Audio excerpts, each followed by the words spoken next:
makes the one-timer. Now a shot, score, up goal, and Massachusetts takes the lead. Hello and welcome back to another episode of the NewMass Minute with Jay and Nate. I'm Jay Burnham, voice of the Minutemen, alongside Nathan Strauss here, or alongside via Zoom, what have you. Of course, I'm coming to you from the penalty box here at the Mullen Center. Nate, good to see you. How you doing, buddy? I'm doing great, but what do they get you for? 2 minutes for great hair? Ian, just being that guy. This is actually a different view or vantage point than you're accustomed to. And the seats in this box are a little too low. This is actually the scores, the official scoring area. So we're going to have to look at boosting those up. But I can play with all the lights and stuff. And full warning, our outstanding marketing team is working on the lighting system right now as they've installed these new lights. I think they were great for the first home game last weekend against Sacred Heart. What did you think about that in-game experience? I know the series at least didn't start the way it wanted to, losing 4-3. Yeah, I mean, I had a chance to talk to Jacob Prail on Saturday during our first intermission for marketing, and yeah, the new lighting is great. I love the new graphics too on the screen. I'm super excited about what that will look like in the future too, as people get more familiar with it as well. I like the red lights as they take the.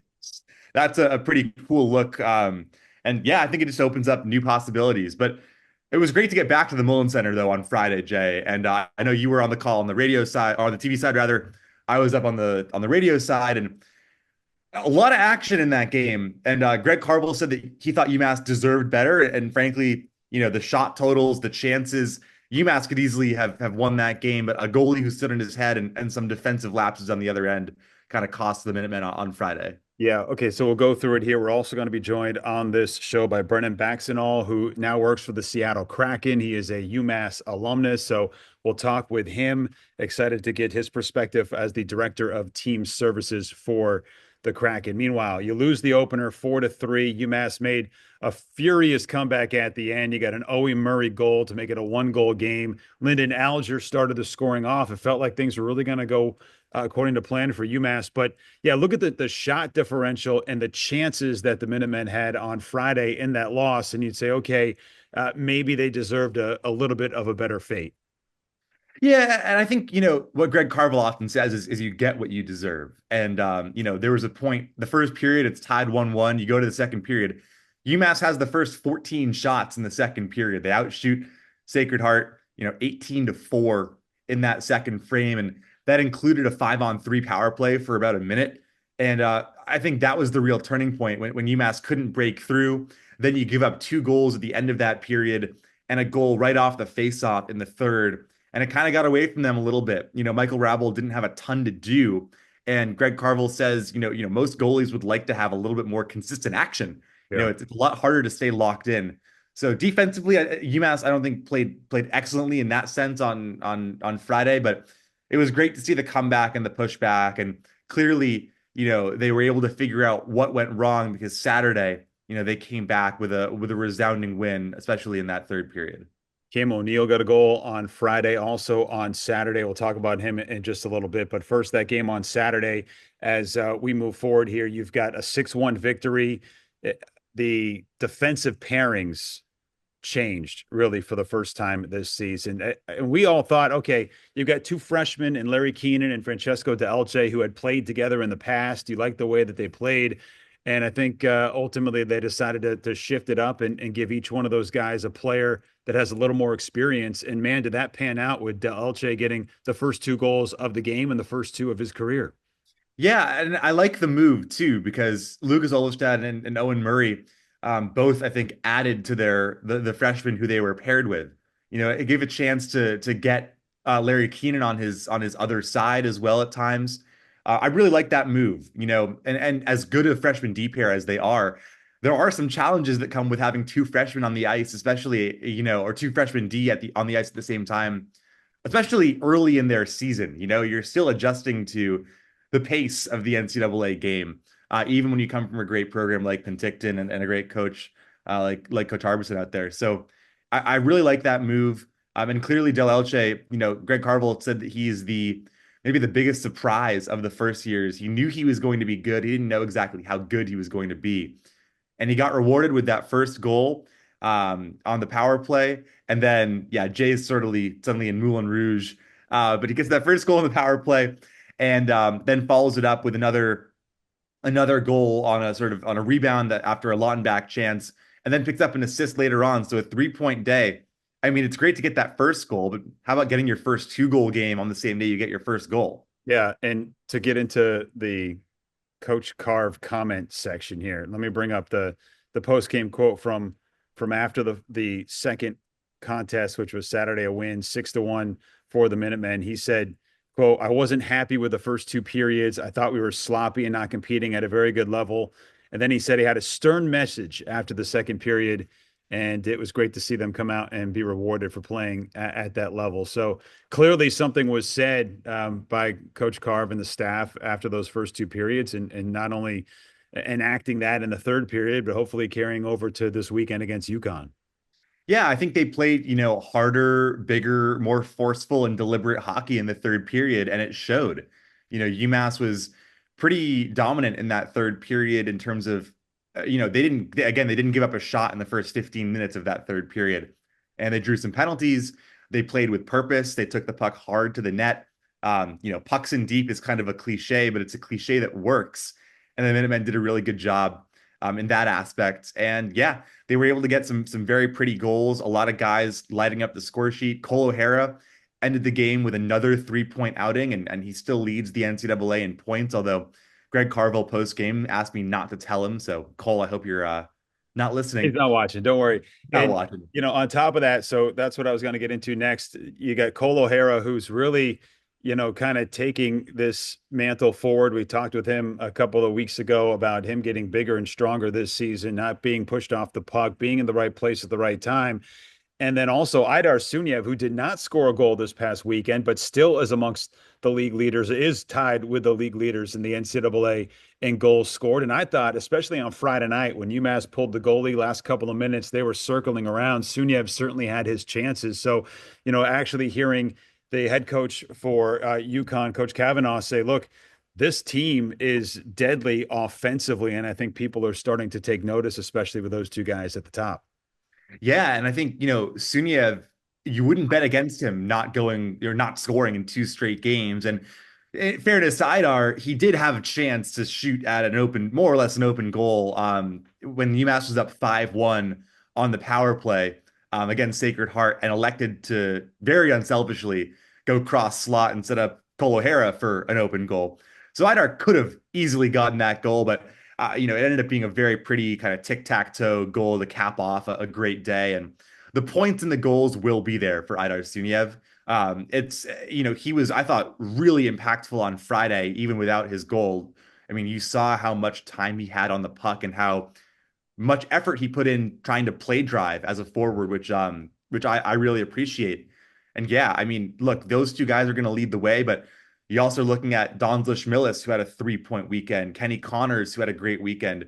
Those are guys who are now at 6-7 points on the season, 5 games in or 6 games in. Or I think it bodes really, really well for UMass, the depth of scoring. And I like the answer that we got from Coach Carville yesterday in media about if anything changes when you have a team that can score. Because we think about the great UMass teams of the past couple of years, and it's been defense first and then the scoring.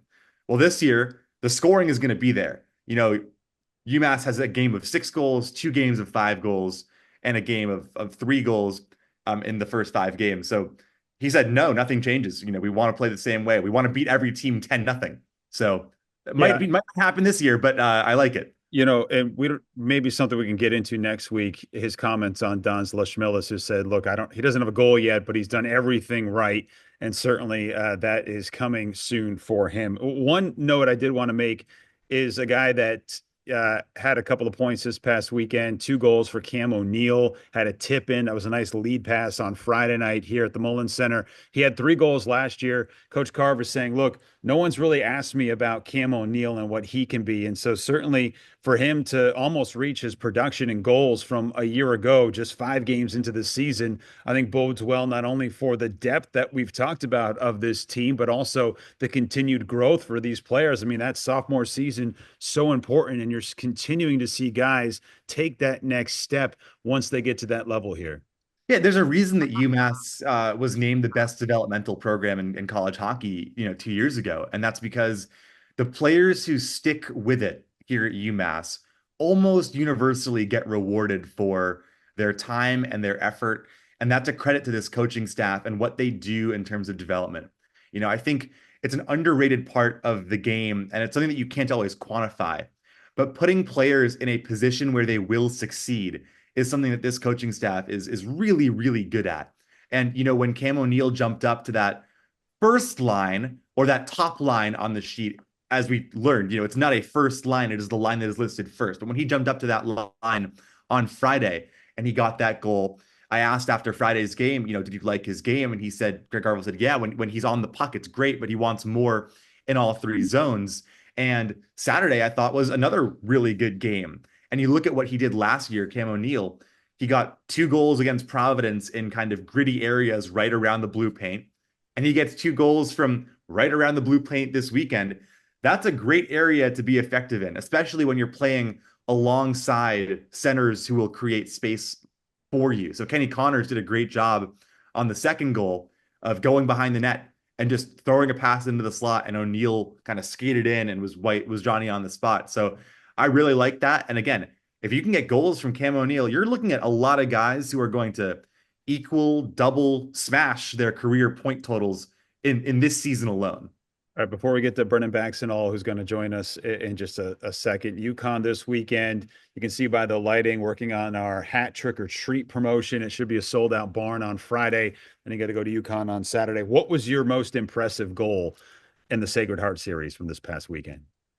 Oh, the most impressive goal, as we got to look at the kind of neon lights around you. I really like that that 6th goal, the extra pass on the power play against Sacred Heart. But I was also a big fan of Lyndon Alger's goal to open things off. Alger, that's a play that's right off the draw. UMass wins the faceoff back to the blue line. Alger gets it on his strong side and is able to fire it home. I love that. That's like a classic, the benefits of winning a faceoff. It's not even a set play, really. It's 2 passes, and Alger was able to find the net. So I love that. Excited for this UConn series. Coach Cav and UConn always plays UMass tough, especially down at their place, smaller sheet of ice, and they're a hard-nosed team. UConn lost a ton of talent this last year. They brought in some guys with a bit of pedigree from the USHL. They got Kai Janviria, who was a BU commit from the development program. And their record so far is pretty good, but it's a rivalry game too, Jay. Like it's an all-sport rivalry, and UMass plays them 3 times this year, so it should be a lot of fun. The first Hockey East game of the season for UMass. UConn played BU pretty tough with their 3rd-string goaltender on Friday last week at BU during homecoming against number 3 team in the nation. So they, I think, are feeling good despite the fact that they're coming off of a loss. And hopefully we see everybody here at the Mullins Center. If you can't be there, you can join me on the ESPN Plus side on TV and Nate and company on the radio side. Jay, what's your Halloween candy of choice? Man, it's hard to beat the fun size Snickers. Like the fun size Snickers are the equivalent of Dorito nacho cheese, just like the best chip. That's the best snack. But I got a soft spot for Dots.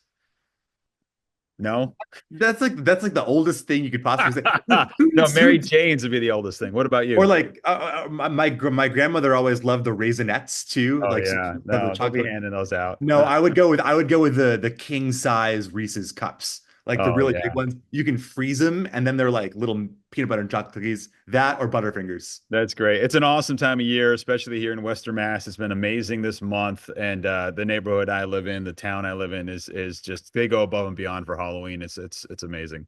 One more thing. I thought the students did a really good job on Friday for the first home game of the year. I was really impressed with how many students showed up. I was impressed with how quickly they caught on to the rituals of being a in attendance at a hockey game. They And did like the great. place was buzzing when Owen Murray scored that goal. I nearly lost myself on the call. I posted that on my social media. Just how exciting it was, even though they were still down a goal. It felt like the ice was slanted like this, and if you just gave them, 45 more seconds, they would have been able to pull that off to send it to OT. Yeah, great Yeah, job, so students. yeah, really impressed with the students. Make sure everyone, comes out again and be louder, come up with more chants. Like keep it going. All right, buddy. We'll see you this weekend. See you. Here's Leschmillis trying to attack, finds Murray, shot, score!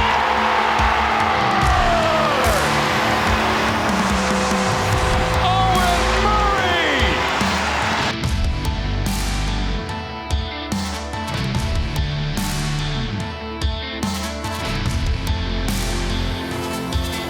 And we continue as promised with UMass alumnus Brennan Baxandall joining us from Seattle of all places now with the Kraken. Brennan, thanks for taking the time. How you doing? Thanks, Jay. Thanks for having me. I'm doing good. We unfortunately had a loss last night, but another day tomorrow. So let's get back to another win. We caught you in the middle of a homestand, which hopefully is good for you as director of team services. You did lose, but there was a UMass alum on the ice and Cale McCarr on the other side, as well as obviously for you guys. Give us some background as to how you got to UMass, going all the way back, and what your time here was like. Yeah, well, originally from Calgary, Alberta. Played junior hockey. I played 3 years at Drumheller Dragons Junior A Hockey League there, and was lucky enough to get a scholarship down to UMass. I had never been out east before. I've never been to the Canadian Maritimes. Never been out east in the States, so it was definitely a new experience for me coming out east. But I absolutely loved it. Was fortunate enough to have my 4 years there. Some of the best times of my life, some of the best friends on the ice, off the ice that I got to meet, that I got to stay in touch with and still close to this day. So it was very fortunate for me to have 4 years and come out to UMass. And you were named an assistant captain in your senior year. Why do you think you were tabbed to kind of take on that leadership, and what'd you learn from it? Well, I don't think it was necessarily from pure skill set, but no, I was very proud to be named assistant captain, and I think my leadership skills came from my actions of hard work and my work ethic. So I like to lead by example. I maybe didn't play the most, but I like to show by example on the ice, in practice, in the gym, in the classroom. So I believe that was one of the reasons why my fellow teammates elected me as an assistant there that year. Now, I want to get into your role with the Kraken, but first I need you to tell me where you're coming to us from and what the facilities are like that you've been able to work with since the organization was founded. Sure. Yeah. Well, I'm in Seattle, Washington right now. Looks nice We are out, at by the way. it is a classic gray day now that we're getting into fall and winter time. However, I will brag that in the summers it is beautiful and sunny almost every single day. Unfortunately, it just gets a little bit gray in the winters. Not as much rain as people think. It's just more gray and drizzly. Yeah. But we are at our practice facility here in Seattle. This is our home base for the office and the Kraken organization. Absolutely spoiled here. Brand new facility that opened up 3 years ago. We got 3 ice sheets here. We have a huge gym for the guys, steam room, sauna, all the things that an NHL club hopes to have, just probably a little bit newer and nicer and bigger. And then we're about 8 miles north of Climate Pledge Arena. So we are essentially only at Climate Pledge on game days. Yeah, and really only for the games. When I guess you have a little background, you went to Eisenberg School of Management, obviously a lot of proud alum from there. When you look at your title, Director of Team Services, what does that entail? Well, it is really a lot of everything. It's a big umbrella. I get to work with a lot of different groups. Obviously, Ron Francis, Ricky Olchuk, our management team. They are my bosses essentially, but I work closely with the coaching staff as well. and then also very closely with the players and making sure they're taken care of and trying to eliminate all the excuses for them off ice. So where my job comes in is basically in general the whole team schedule in a way, working with management and coaches and when are we going to certain cities, how long we stay, and what time do we want to arrive, what time do we want to leave, things like that. So it goes down from all of our charter flights to our hotels, our meals on the road, tickets on the road or at home, the bus schedule, all the little things in between as well. Just trying to make sure everything runs smoothly and on time. Okay, two-part question. How many tickets do you guys get allotted per game when you're on the road? And what logistically is the best road trip? Okay. Well, that's tough. Tickets on the road. We get 80 tickets every game on the road, but it's more of a myth. A lot of people think that tickets on the road are free to the players. They get no free tickets on the road. So so a lot of times when people are hitting them up for tickets, they are out of pocket and paying for those tickets and taking care of people. Noted. But in most cases, we're not using those 80 tickets on the road. And then logistically, you look at the breadth of the NHL, what's the easiest place for you to kind of get in and out of and place that makes it simple to travel to? Easiest place in and out, I would say Vancouver because it's the shortest, but then you add the border and the customs aspect to it. So maybe it's not necessarily the easiest, but it is nice and close for a timing wise and schedule wise. Um, I guess the next closest US city would be San Jose, I believe. Bring So out the map. we do a lot of 1 day trips to San Jose. It seems like over the 4 years, where we're in and out or back to back with them, but it still is a 2 hour flight. But logistically, it is one of the easier ones. But we are lucky. Like we always play exhibition games with Vancouver, Calgary, Edmonton, which are under 2 hour flights. You just have to add that customs aspect, either coming home or going there. When I look at a trip like you've got in October, Montreal, Toronto, is that hey, we stay somewhere in between? And is that more of a logistical headache?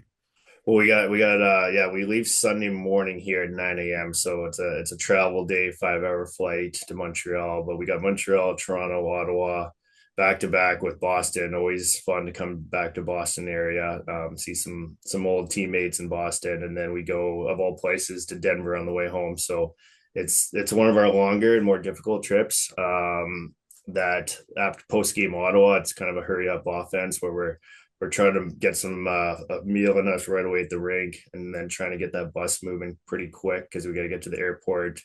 We'll fly to Bedford. We'll post clear there, which means like we'll go through the customs aspect at the airport when we land, and then try to get to the hotel as fast as we can to get some sleep and then repeat our game day routine the next day. How much does the time differential, because we're talking a lot about college sports these days where the Big Ten is across, 3 different time zones or 4 different time zones. How does that affect you guys? How do you try to prepare for it? What are some of the things you do to mitigate that?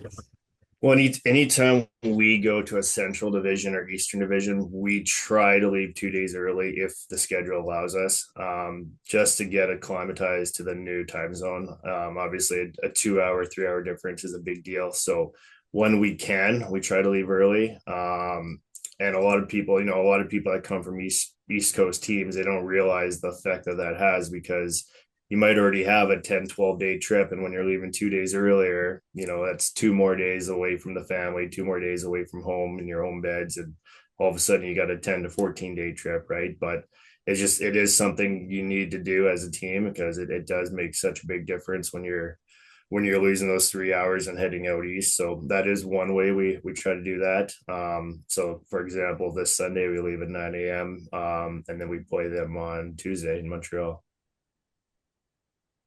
I know, so you're trying to kind of figure out where the pitfalls are going to be for a whole roster of players, and then families obviously are involved too. Are there things that you guys are doing as an organization, the NHL are doing to try and, I guess, help players with families when they go on these, long trips or in the grind of the season to try and figure out how to kind of help them out in any way? Yeah, we have a hockey ops assistant that works with me pretty closely, but it's more I let her kind of take over with the family side of things. But we do try to take care of the families the best we can.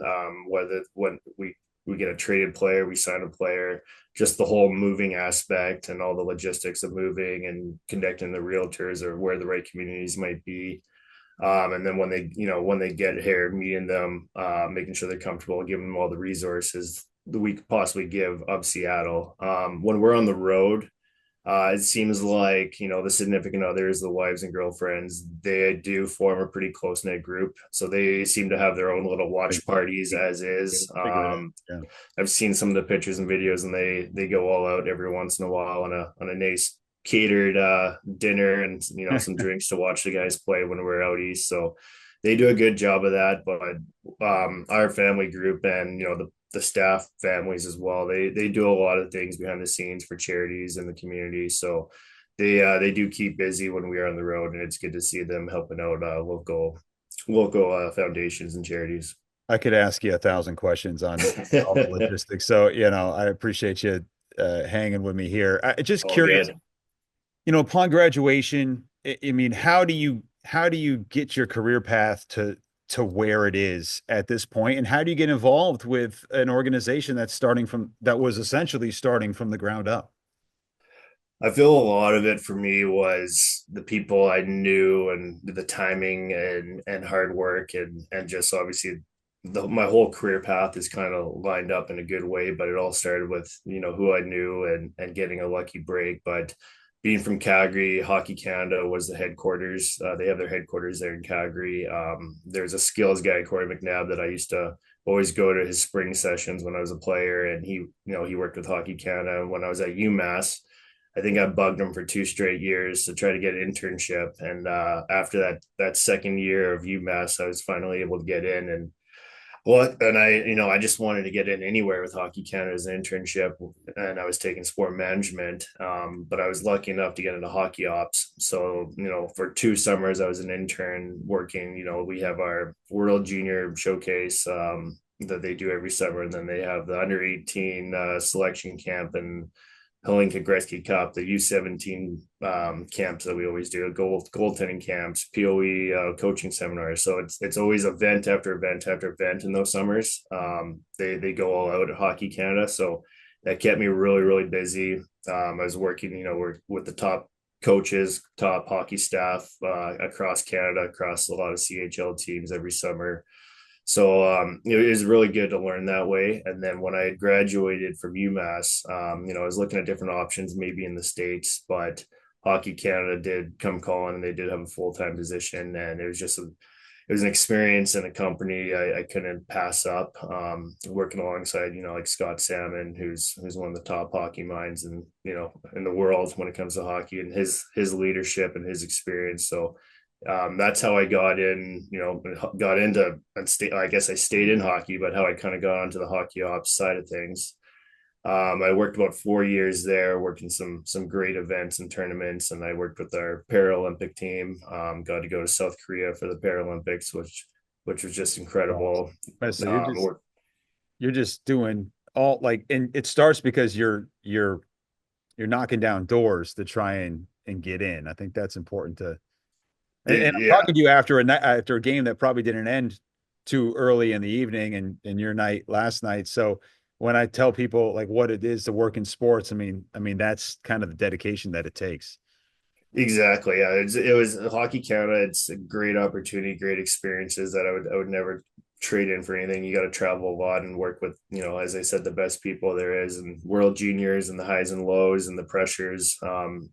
And then I had worked 2019, I worked in men's world championships over in Europe. And so Ron Francis was one of the co-GMs, along with Jason Botterill, who now are in management here in Seattle. And we stayed in touch. We spent a month together over there, and I must have made somewhat of a decent impression with them, but we stayed in touch over a couple of years. And then I had just finished the bubble World Juniors in Edmonton. US had beat us, I believe, 2-1 or 1-0 in the finals. And about 10 days later, Ron Francis had called me, and lucky enough, he had offered me a job and an opportunity. And it was a hard decision to make. And I ended up committing to Seattle, and it's been a great, great thing that I did. And now here I am, and we're in season 4 now, which is crazy to believe. Or upward trajectory, things going well. All right, last one. You got 3 practice sheets there, you said. At any point in time, do you get to put your blades on and skate around? What's crazy enough, I have my skates from UMass, which I guess I graduated in 2017, sitting down there all beat up. But I haven't skated that often. I've skated a few times out here, but just with the schedule and with my life right now, it's tough to get out there. And I have all these beer league teams calling me and trying to get me out there, but they need a ringer. Come on. They don't realize that you get maybe one or two free nights a week, and then you're on the road, or you're catching up with family, or you're doing errands when you have that free time. It's tough to get out there when you want.